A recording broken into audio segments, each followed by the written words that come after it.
Oh, you need cutlery. Anyway, who would have thunk it? Ran into McKenna. I don't know who McKenna is. Oh, she's the dancer. She's the dancer that gave me that private thingy when we were in there. You mean the stripper? Okay, sure. This stripper is in the maid's room. The stripper's in the maid's room? Yeah. How did the stripper get in the maid's room?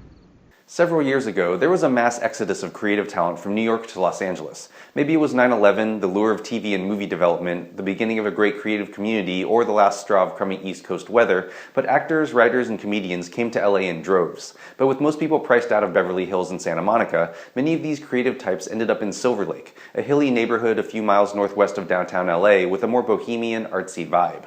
Now Silver Lake has become sort of a West Coast Brooklyn, or a less hippie-ish little Portland, and has, in my eyes, spawned its own film genre, the Silver Lake movie, where creative types living in modern houses on narrow streets surrounded by trees attempt to uncover the roots of their often nebulous dissatisfactions.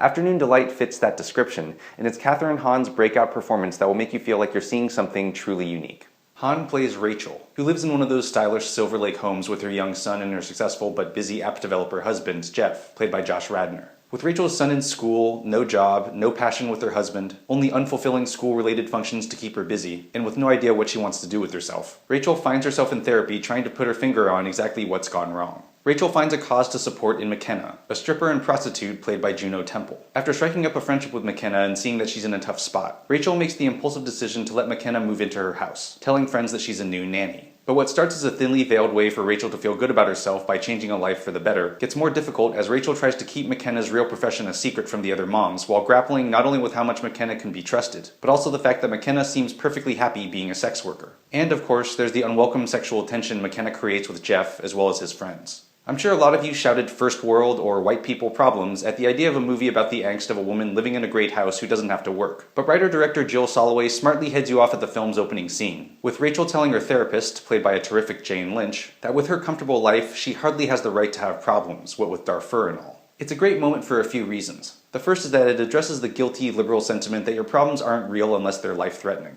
While it's good to have perspective and be grateful for what you have, that doesn't mean you shouldn't feel depressed if your life lacks meaning or joy just because you have clean drinking water. Not only does Rachel feel bad, but she doesn't know why she feels bad, then feels bad for daring to feel bad. Like it or not, that's something people actually feel. And just saying first world problems is like saying, just shut up and be happy, dummy, which is never helpful. It also explains why helping McKenna turn her life around is such an attractive idea for Rachel. The moment also foreshadows what a smart move it was to cast Hahn, who's mostly known for playing high-strung supporting characters, wacky neighbors, and scene stealers.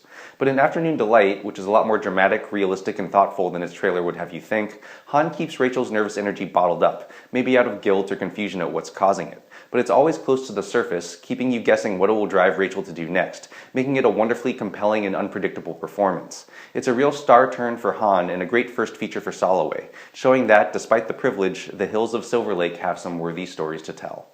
I'm Jonathan Kim, and this is a ReThink Review.